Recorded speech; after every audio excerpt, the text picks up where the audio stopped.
Selamat berjumpa kembali dengan Putari. Salam sehat, salam sejahtera untuk kita semua. Mari kita menaikkan syukur kepada Tuhan yang Maha Kasih, karena pada kesempatan ini kita boleh bertemu kembali dalam layanan bimbingan konseling. Anak-anakku yang sangat Ibu banggakan, bagaimana kabar kalian semua? Tentunya baik ya, sehat, tetap penuh semangat untuk kita mengisi hari-hari belajar kita bersama.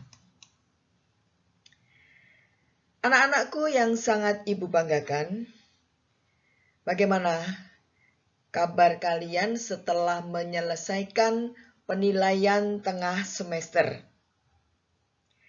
Apakah semuanya bisa melewati dengan lancar? Apakah semua tugas-tugas yang diberikan oleh Bapak Ibu Guru sudah terselesaikan dengan baik? Mungkin kalian juga sudah mengikuti tahap berikut, yakni remedial mungkin, ataupun pengayaan bagi yang nilainya sudah mencapai kriteria ketuntasan minimal. Ibu yakin semangat belajar anak-anak membuat kalian tidak berhenti untuk mau belajar, bertanya, berusaha, dan menjadi bisa. Oke, baiklah anak-anakku, untuk pertemuan layanan bimbingan konseling pada kesempatan kali ini akan Ibu berikan mengingat pada pertemuan terdahulu di need assessment awal tahun pelajaran ada beberapa atau cukup banyak siswa yang merasa perlu untuk mempelajari bersama mengenai bagaimana mengatasi rasa tidak percaya diri. Nah, kesempatan ini pada layanan bimbingan yang Ibu sudah sampaikan sebelumnya, bahwa bimbingan konseling itu meliputi 4 bidang, yaitu bidang bimbingan pribadi, bidang bimbingan sosial, bimbingan belajar, dan bimbingan karir. Kali ini kita akan mempelajari bimbingan pribadi tentang mengatasi rasa tidak percaya diri. Nah, sebelum kita melanjutkan untuk layanan pembelajaran ataupun layanan konseling informasi mengatasi rasa tidak percaya diri ini, kita akan mulai dengan berdoa syukur terlebih dahulu. Setiap kegiatan yang kita lakukan dengan berlandaskan kepada permohonan dan doa kiranya akan memberikan hasil yang terbaik untuk kita semua. Berdoa menurut agama dan keyakinan masing-masing dimulai dari sekarang. Cukup? Terima kasih. Oh ya, untuk layanan kali ini mengatasi rasa tidak percaya diri, apa saja yang akan kita pelajari? Maksudnya, tujuannya untuk apa? Kenapa kita perlu mempelajari tentang mengatasi ini?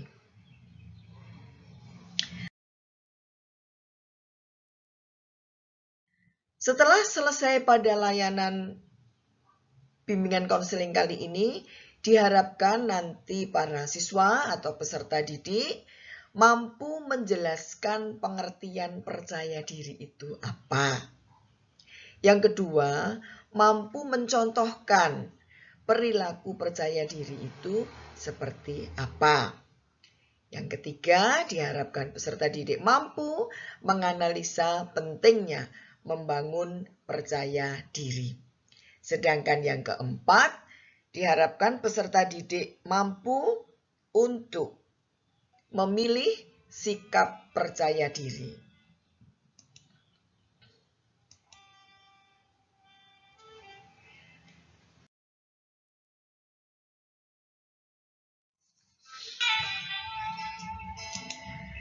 Pengertian percaya diri.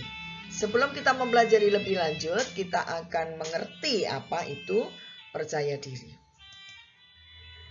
Percaya diri adalah suatu sikap positif seorang individu yang memampukan dirinya untuk mengembangkan penilaian yang positif, baik terhadap dirinya sendiri maupun terhadap lingkungan atau situasi yang dihadapinya.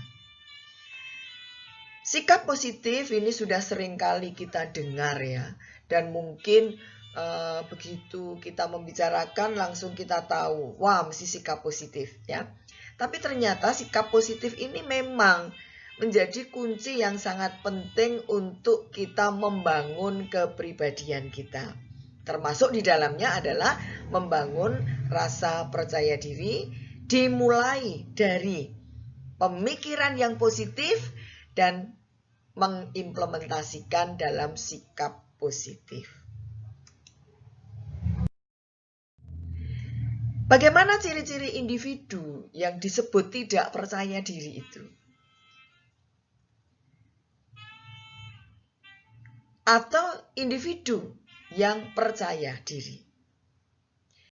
Individu yang percaya diri menunjukkan beberapa ciri antara lain: satu, percaya akan kompetensi atau kemampuan diri, sehingga tidak membutuhkan pujian, pengakuan, penerimaan, ataupun rasa hormat orang lain. Artinya bukan tidak senang dipuji, bukan tidak membutuhkan penerimaan, tetapi maksudnya adalah ketika seseorang itu punya rasa percaya diri yang kuat, tidak akan melakukan sesuatu yang melawan nilai-nilai positif yang dimilikinya hanya demi untuk mendapatkan pujian, pengakuan, penerimaan, dan ataupun rasa hormat dari orang lain. Tetapi ketika pengakuan, rasa hormat dari orang lain itu diberikan karena nilai yang dia yakini benar, maka yaitu adalah bonus yang dia dapatkan. Yang kedua, tidak terdorong untuk menunjukkan sikap konformis demi diterima oleh orang lain atau kelompok. Ya. Jadi ketika dia melakukan sesuatu, sekali lagi didasari oleh nilai-nilai moral, nilai-nilai yang dia yakini, maka dia tidak perlu harus mengikuti rule, aturan dari kelompok, lebih-lebih yang nilainya berbeda. Nilai dalam hari ini misalnya kelompok ini mengajak, ada kelompok di dalam satu kelas yang mengajak untuk melakukan pembulian terhadap seseorang, menghina, mengejek, tidak mau berteman dengan orang itu. Maka orang yang punya rasa percaya diri, walaupun diancam tidak akan diajak berteman oleh kelompok itu, dia tetap tidak mau melakukan pembulian. Karena dia meyakini nilai membuli orang lain itu adalah hal yang tidak baik dan dia tidak mau mengikuti hal itu. Ya. Jadi tidak terdorong harus konformis demi diterima oleh suatu kelompok. Tidak mau. Ya, orang yang mempunyai percaya diri yang kuat. Yang ketiga, berani menerima dan menghadapi penolakan orang lain. Artinya berjuang dia untuk menjadi dirinya sendiri. Kurang lebih sama seperti nomor 2 tadi. Walaupun dia nanti ditolak. Jadi sekalipun dia akan ditolak oleh kelompok orang, anggota dari suatu kelompok, dia tetap akan mempertahankan prinsip nilai sikap yang diyakini benar. Ciri yang keempat, punya pengendalian diri yang baik. Emosinya stabil, tidak mudah merasa jatuh, terpuruk. Kadang sebentar sedih, sebentar kembali dia sangat happy, ya. Atau ketika pagi hari mendapat teguran dari bapak atau ibu guru karena memakai seragamnya tidak benar, lalu dia seharian itu menjadi sangat sedih. Ya, tidak demikian. Orang yang percaya diri dia akan menerima kritikan itu dengan rasional. Dia menerima dan berjanji untuk memperbaiki diri. Tidak perlu harus larut di dalam penyesalan yang berkepanjangan, mempengaruhi mood dia hari itu untuk mengikuti pelajaran. Nah, orang yang percaya diri tidak akan melakukan itu.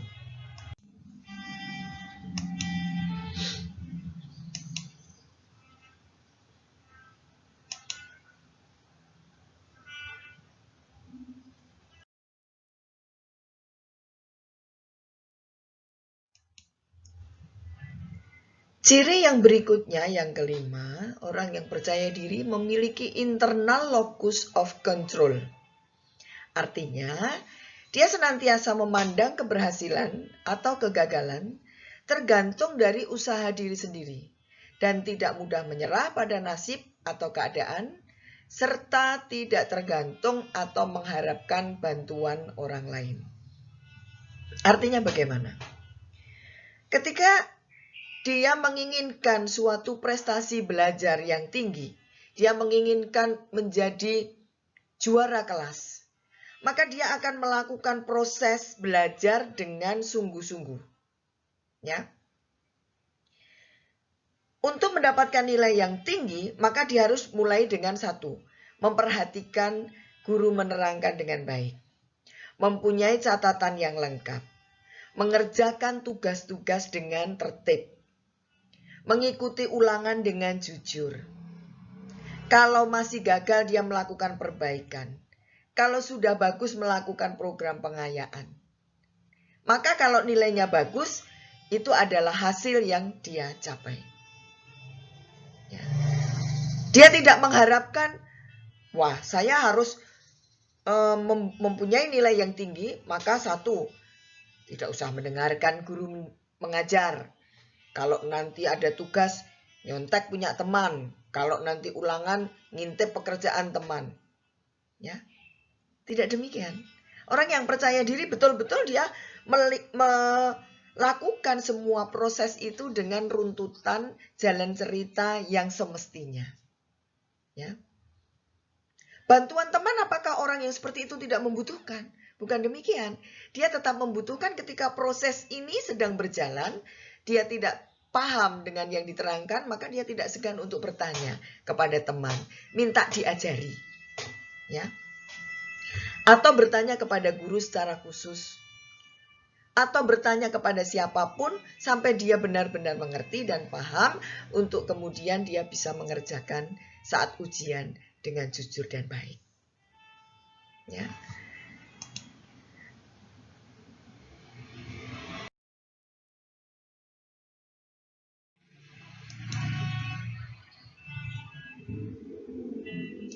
Ciri yang keenam, mempunyai cara pandang yang positif terhadap dirinya sendiri, orang lain, dan situasi di luar dirinya.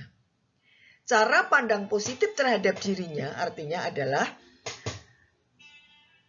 pemahaman mengenai hakikat manusia. Tidak ada manusia yang sempurna di muka bumi ini. Baik itu secara fisik, baik itu secara keterampilan yang lain, kejiwaan, ya. Oleh karena itu dia akan mensyukuri, menerima anugerah Tuhan itu dengan semestinya, dengan gembira. Dengan demikian, dengan mampu bersyukur, maka dia akan mampu menerima keadaan dirinya dengan baik. Misalnya, saya tidak terlalu tinggi. Ya. Idealnya adalah orang yang disebut gagah, cantik, tampan dengan tinggi badan sekian, dengan warna kulit yang seperti ini. Ketika kulit saya hitam, saya merasa tidak percaya diri, lalu saya merasa menilai diri negatif. Nah, ini menjadi kendala, hambatan untuk maju. Karena apa? Cara pandang terhadap dirinya sendiri kurang positif. Maka orang yang percaya diri akan memiliki ciri cara pandangnya terhadap diri sendiri positif, otomatis akan mampu untuk memandang orang lain dan situasi di luar dirinya juga positif. Ya, mampu menyejukkan, mampu menenangkan, mampu menguatkan orang lain untuk juga memiliki cara pandang yang positif. Yang ketujuh, memiliki harapan yang realistik terhadap dirinya sendiri.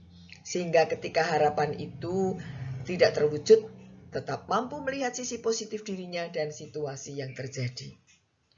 Kembali lagi mengenai kondisi manusia, tidak selamanya dalam kondisi prima. Ketika keinginan itu belum tercapai dengan baik, maka mampu melakukan introspeksi dan melihat apa kekurangan sehingga yang diinginkan belum tercapai.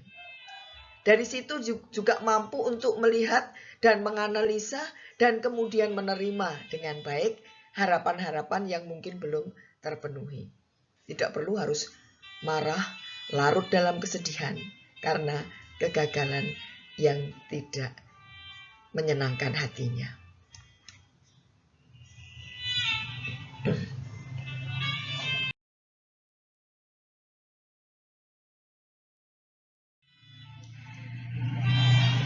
Dari ciri-ciri remaja yang positif tadi, yang percaya dirinya bagus tadi, lalu seperti apa ciri-ciri remaja yang percaya dirinya kurang? Ya, tentu lawan kata dari yang tadi ya. Yang pertama, dia cenderung untuk menunjukkan sikap konformis. Mau mengubah perilaku hanya demi mendapatkan pengakuan dan penerimaan dari kelompok. Coba kalian analisa dalam pertemanan pergaulan sehari-hari dengan temanmu. Adakah yang sebetulnya hatinya itu tidak bisa menerima melakukan sesuatu, tetapi demi mendapatkan pengakuan dan penerimaan kelompok, maka dia melakukan hal itu. Seperti contoh di depan Ibu tadi katakan membuli orang lain. Pemimpin kelompok itu sedang tidak senang dengan seseorang. Lalu dia meminta anggota kelompoknya untuk juga bersikap yang sama, tidak senang dengan orang itu.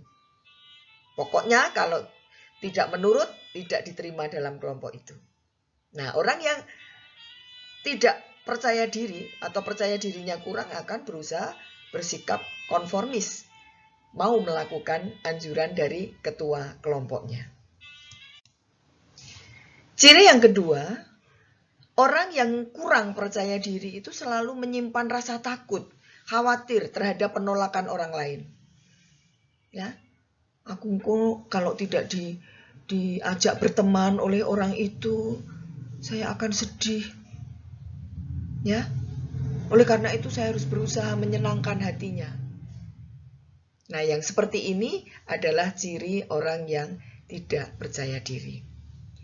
Ciri yang ketiga adalah sulit menerima realita diri, terlebih menerima kekurangan diri, dan cenderung memandang rendah kemampuan diri sendiri, namun di lain pihak memasang harapan yang tidak realistik terhadap dirinya sendiri. Jadi kembali kepada contoh di depan Ibu sudah jelaskan tadi, mengatakan bahwa mensyukuri apa yang Tuhan berikan kepada diri kita itu sangat penting. Tetapi orang yang kurang percaya diri kurang bisa mensyukuri. Ketika dia terlahir dengan warna kulit yang tidak dipandang secara umum bagus, itu sudah menjadi catatan bagi dia untuk merasa sedih. Ketika kemudian dia juga merasa kurang pandai dibandingkan teman yang lain, saudaranya mungkin, itu juga sudah mulai tidak bisa menerima kenyataan. Apalagi mungkin ketika dia terlahir dari keluarga dengan situasi yang tidak seperti idealnya. Misalnya orang tua yang bercerai, kondisi ekonomi yang tidak mapan. Ini menyebabkan harapan-harapan dia yang cukup tinggi ini dan tidak bisa menerima ketika kok aku terlahir dari keluarga yang seperti ini. Ya, aku pengen motor seperti teman-teman, tapi orang tua tidak bisa membelikan aku. Aku pengen ini, orang tua tidak bisa memenuhi. Ya, semestinya kalau dia realistis dengan situasi, maka dia akan menerima situasi itu dengan senang dan tetap mensyukuri, tidak perlu harus memaksakan diri dengan harapan-harapan yang tidak realistik. Misalnya, ketika kita menyadari orang tua kita secara ekonomi adalah pedagang kecil di pasar, yang pendapatannya adalah sehari untuk sehari, dengan sedikit menyisakan, maka ketika meminta sepeda motor baru, keluaran baru, dengan harga yang cukup mahal, orang tua akan meminta waktu untuk memenuhi tabungan dulu. Tetapi orang yang tidak mampu menerima atau kurang percaya diri akan cenderung untuk menjadi melampiaskan, menjadi marah, menjadi kecewa. Ya, dan lari dari rumah dalam artian lebih banyak dengan teman-temannya daripada keluarganya.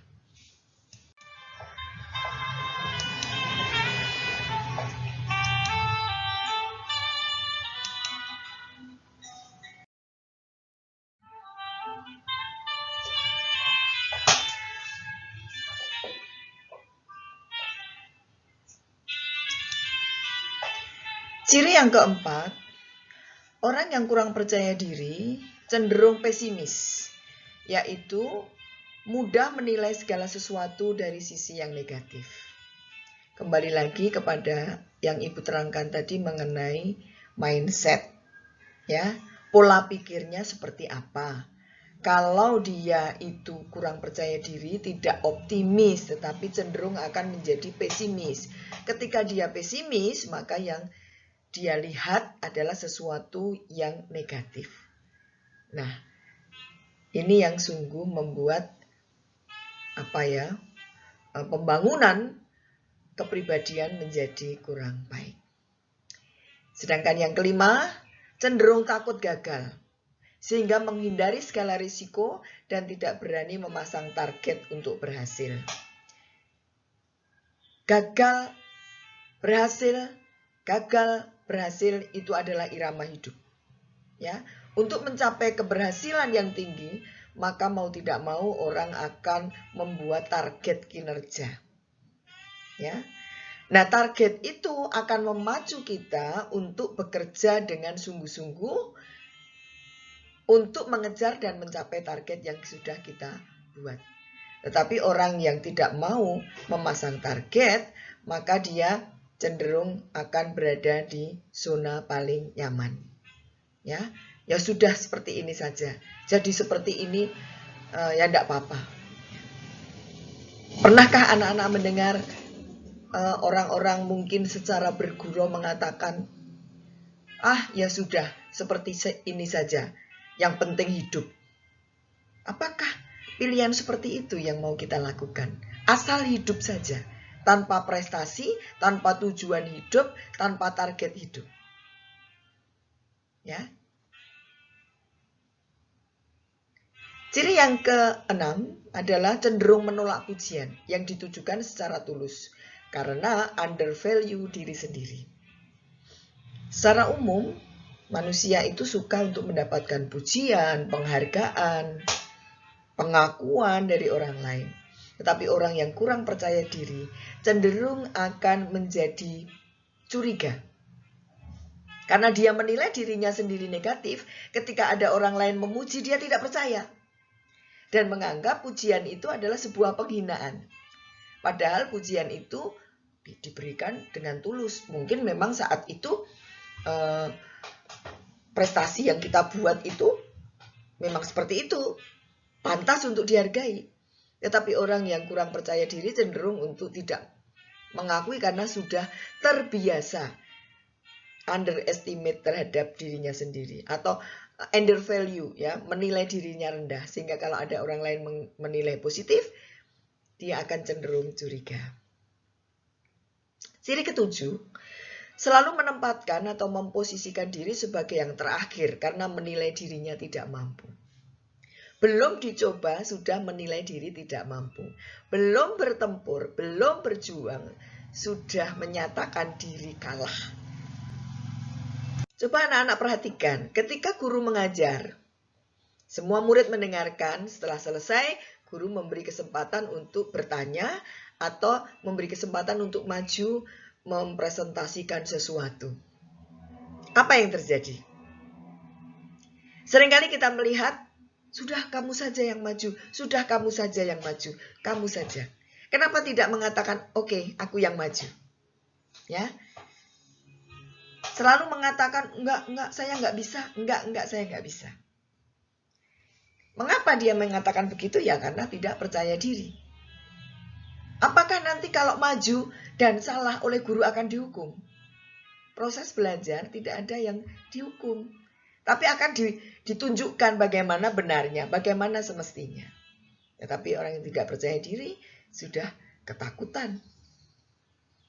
Ciri yang ke-8, mempunyai external locus of control. Mudah menyerah pada nasib, sangat tergantung pada keadaan dan pengakuan penerimaan bantuan orang lain.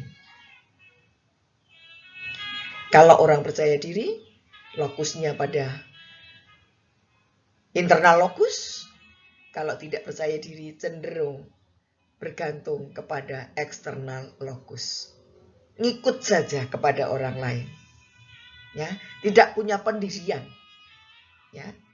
Sudahlah, nasib saya seperti ini, sudahlah. Ya.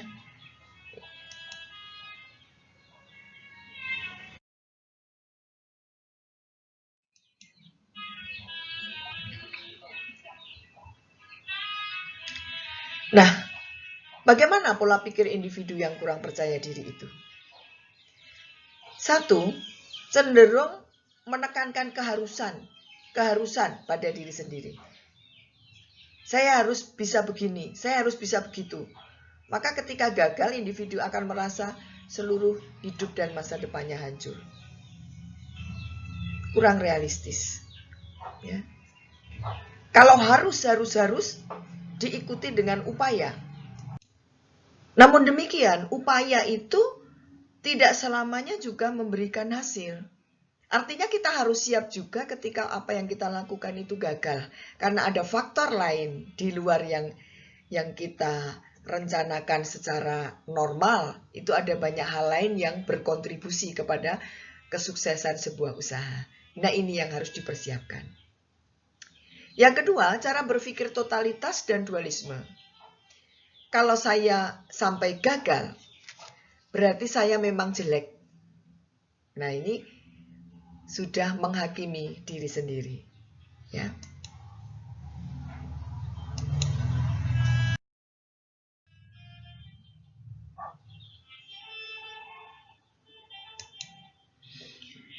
Yang ketiga, pesimistik yang futuristik. Ketika di dalam hidup kita mengalami kegagalan, itu hal yang wajar. Tetapi orang yang sangat pesimis menganggap satu kegagalan kecil akan merasa aku sudah gagal, tidak akan berhasil meraih cita-cita di masa depan. Misalnya ketika mendapatkan nilai di bawah KKM atau kriteria ketuntasan minimal pada satu pelajaran, langsung berpikir, wah sudah, kalau seperti ini aku udah tidak naik kelas. Untuk apa saya harus belajar lagi? Toh aku sudah tidak naik kelas. Ya. Pesimis akan masa depan.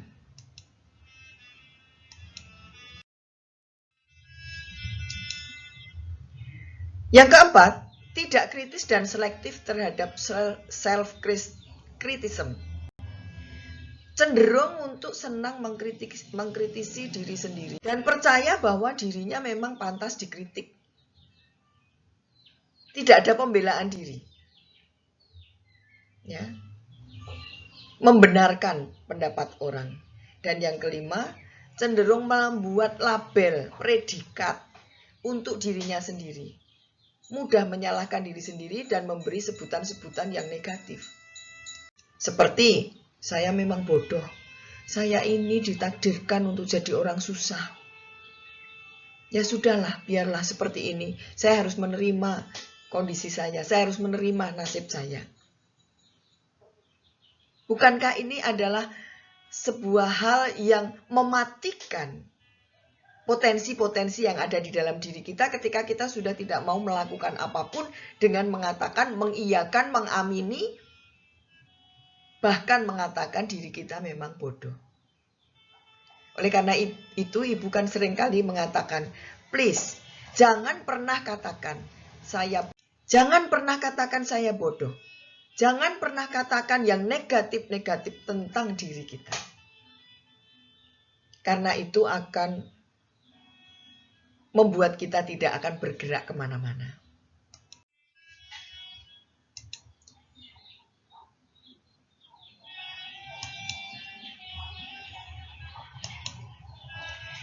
Dan yang keenam, sulit menerima pujian ataupun hal-hal positif dari orang lain. Di depan tadi sudah Ibu bahas ya, ketika orang memuji secara tulus, langsung merasa tidak enak dan menolak mentah-mentah pujiannya. Bahkan dibalik mencurigai orang lain menghina dirinya. Sedangkan yang ketujuh, suka mengecilkan arti keberhasilan diri sendiri. Ketika orang berhasil, patut dia untuk mengapresiasi, menghargai capaian selama ini sekalipun itu kecil. Karena capaian besar dimulai dari kecil yang makin lama makin besar.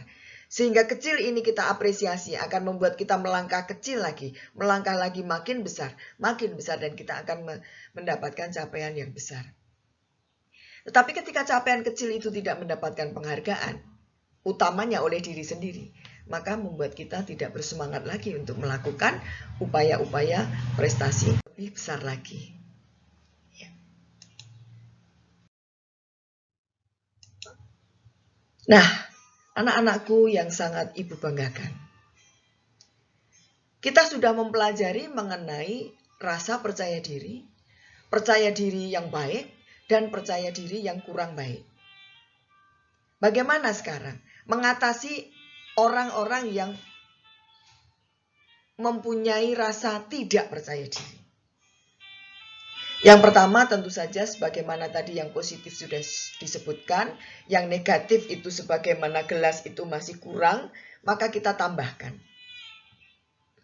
Yang pertama adalah tambahkan dengan melakukan evaluasi diri secara objektif. Berilah penghargaan untuk diri kita. Kalau kita memang melakukan prestasi, berilah penghargaan. Ya, objektif. Melakukan evaluasi diri adalah sebagaimana kita berkaca. Ya, berkaca untuk melihat diri kita sendiri. Orang sering menyebutnya sebagai tindakan introspeksi. Ya. Kalau kita sudah melakukan sesuatu yang baik di dekat kaca, siapkan kertas untuk menulis. Hari ini apa yang sudah kutulis? Prestasi apa yang sudah kucapai? Ya. Dari situ kita akan melihat, oh ternyata banyak juga ya hal positif, prestasi baik yang sudah kulakukan. Kalau sudah demikian, kita akan menghargai dengan jujur apa yang sudah kita lakukan. Berikutnya, senantiasa mengembangkan positive thinking, kemampuan berpikir positif. Sekalipun kita mengatakan agak klise, kuno, ngono terus. Tetapi itu adalah fakta yang mempengaruhi banyak hal di dalam hidup kita. Ketika kita berpikir negatif, kita akan menghasilkan yang negatif. Ketika kita berpikir positif, maka seluruh potensi yang ada di dalam diri kita membantu kita untuk menuju kepada pemikiran positif yang kita lakukan. Yang keempat, gunakan self-afirmasi. Berikan pengakuan positif pada diri kita. Yang kelima, beranilah mengambil risiko. Menetapkan target yang tinggi, berupaya untuk mencapainya.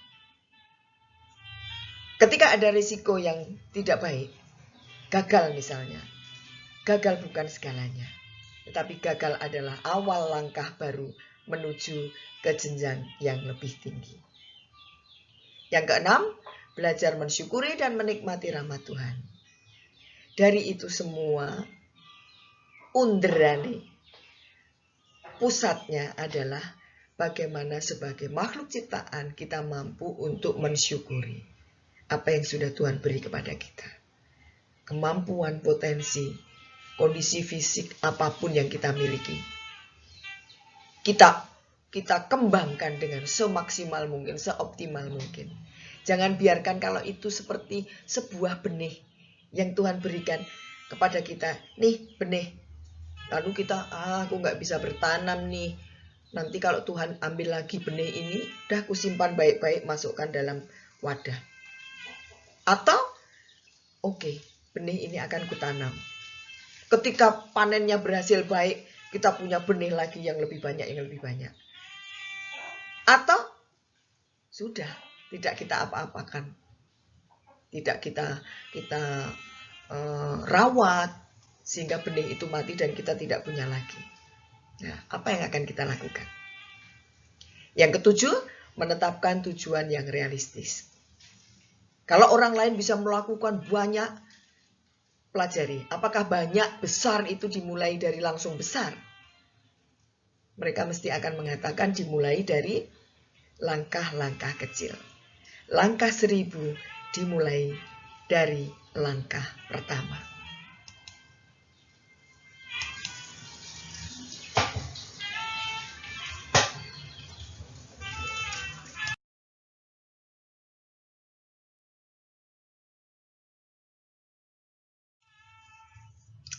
Demikianlah anak-anakku yang sangat Ibu banggakan. Apa yang sudah kita pelajari hari ini, kita yakini bahwa kita akan mendapatkan sesuatu yang baik untuk kemajuan dan perkembangan kita.